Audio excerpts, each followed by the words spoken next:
Which AI is better at creating Amazon advertising campaigns, ChatGPT or Google Gemini, or since the last video, a human? I'm Richard, verified Amazon advertising consultant with Seller Helper, and in this video, this is our fourth iteration of the GPT versus. It's been a few weeks, been a little busy around the holidays, so I'm just getting back to it. And right now on the screen, we're looking at the data from that time period. Basically, since I created the human campaign was the last time I even looked at these.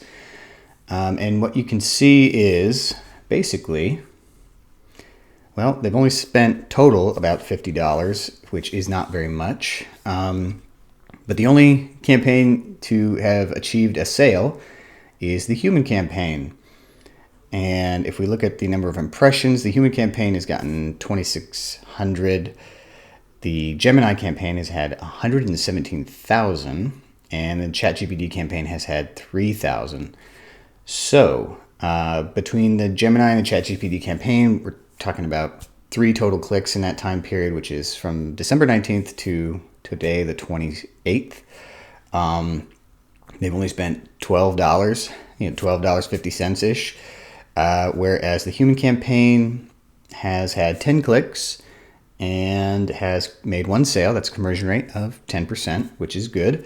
But it has spent quite a bit at $3.60 a click and has produced a 119%, 120% ACoS. It is the middle in terms of cost per click. ChatGPT has a $6 cost per click and has only received 1 click. So anyway, if we look at click-through rates, the human campaign has the highest click-through rate. Gemini has technically a 0 click-through rate, and the ChatGPT has a 0.03. So this may be the last video I do on this, since it's pretty obvious. If we look at the lifetime, relying on these AIs to make good decisions about your advertising is clearly not that effective, on account of they can generate so many impressions, based on what their advice is. They can spend a lot of money, or they can spend basically no money and don't generate a lot of clicks. They're just not very good at the decision making.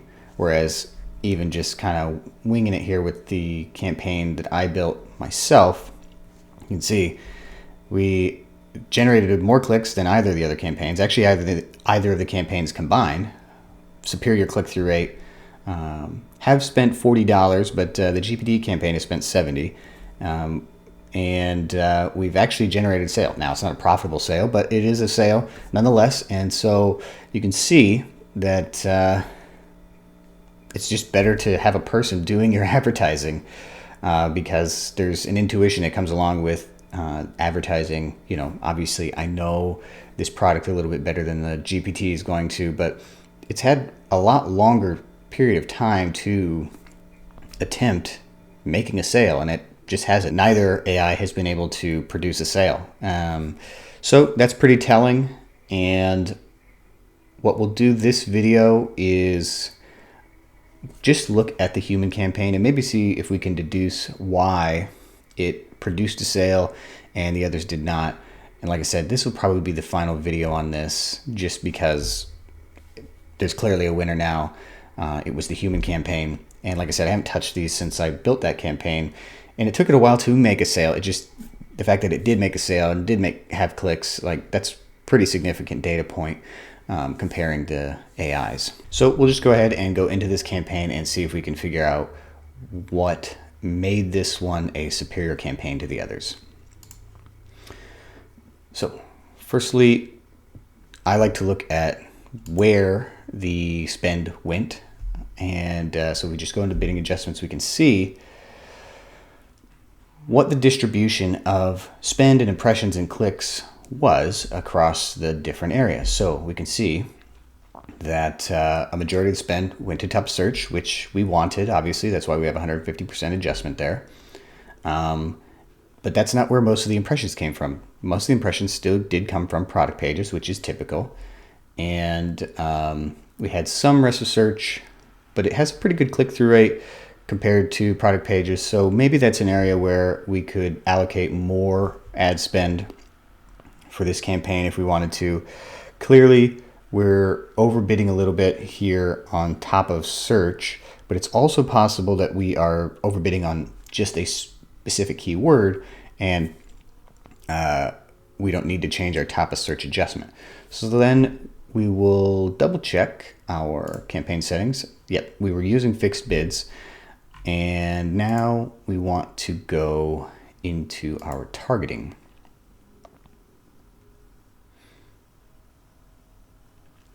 So we have this sorted by spend. I like to sort things by spend because that tells you where the money's going, and that's really the most important factor to me, is where is money being distributed. So if we look at this exactly like I was kind of expecting, like I said, I have not looked at this, but this happens pretty this is pretty common. You can see that we have one keyword that basically took up half of the ad spend, and the one that made the sale actually has a pretty good ACoS. So we don't really want to pull that bid down. We actually probably want to push that bid up. And this one here, we probably don't want to change. It's got good top of search impression share, an okay click-through rate. It's really this keyword here, liquid glucosamine, that we probably want to pull the bid down because, you know, it hasn't converted in 5 clicks. Might not be the best use of that spend, but it's only 5 clicks, so we probably, you know, there's a case to be made to actually just add budget and let this thing do what it wants to do. But if we look over its lifetime here, you can see that it never actually spent that $10 a day that it had budgeted. So, you know, realistically, we probably could push all of the bids basically, because it's not even spending the budget we gave it. That being said, what we probably would do is actually just push these other bids. So instead of pushing this bid, we would take these other bids that haven't gotten any sales and maybe give them, you know, a 20% adjustment or a 10% adjustment. Because it's $2, something like 10% with 150% bid adjustment is going to be a pretty serious bid increase. And so what we might do is something like this, where we give them, you know, another 10% on the bid, and just leave this one the way that it is.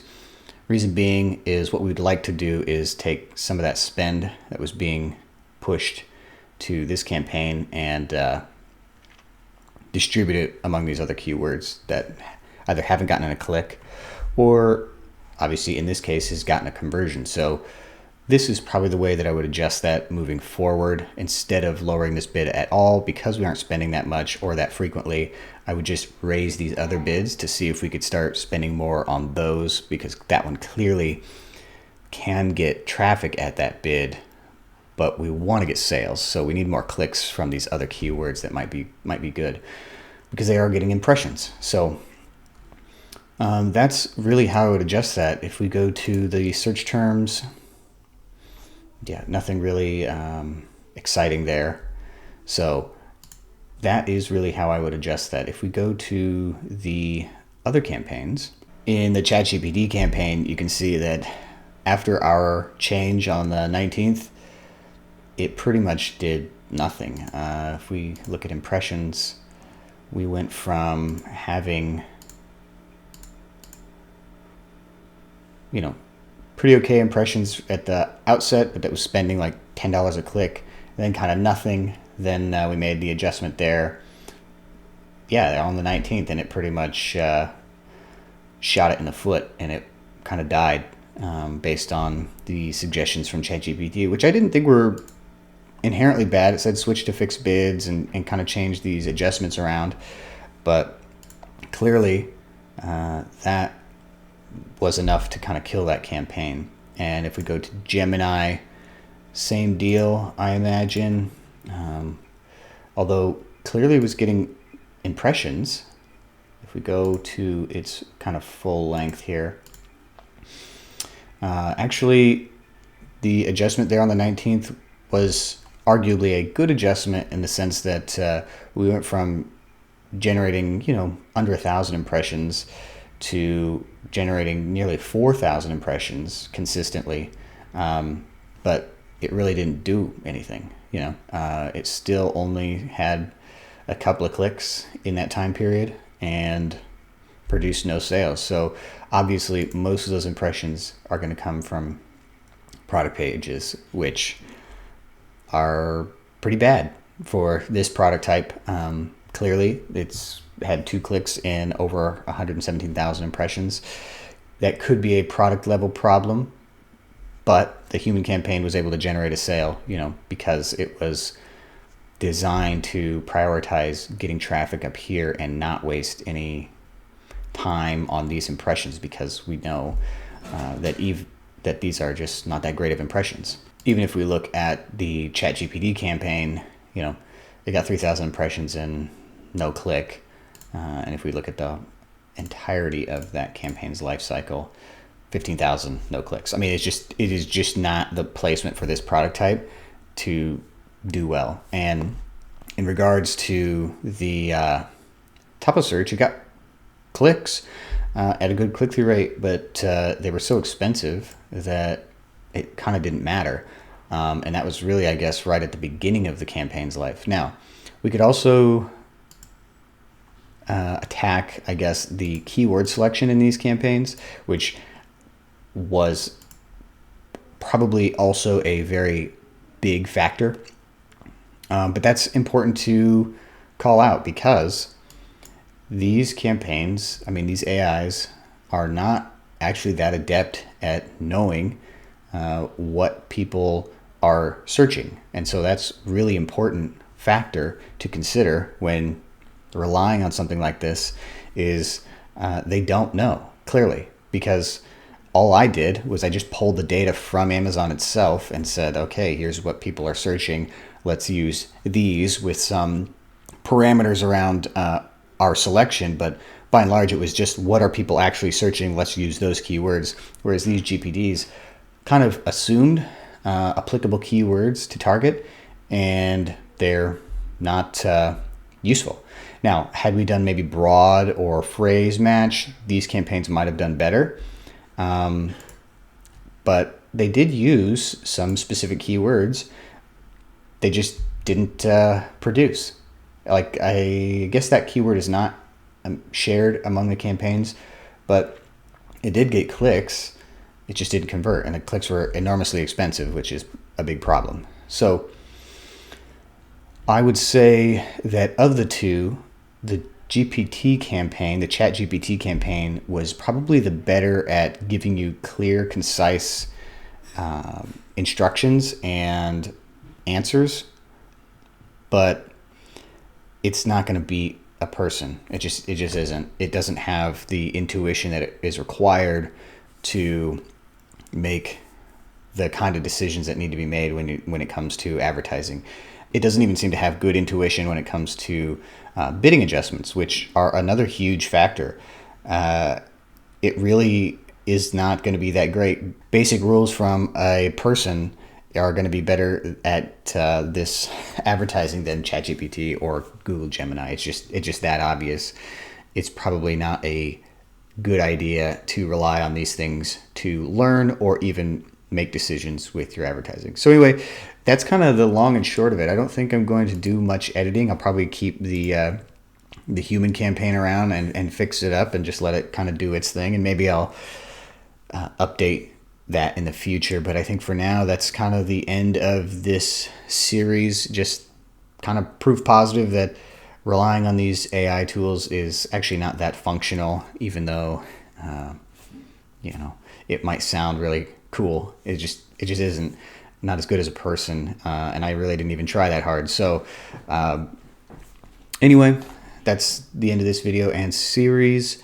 If you like this video, please like and subscribe. And if you need any help with Amazon, you can reach out to me directly through the website, through email, and lately people have been reaching out to me directly through LinkedIn, so go ahead and add me on LinkedIn if that's what's most convenient for you to connect. Anyway, I will see you in the next one.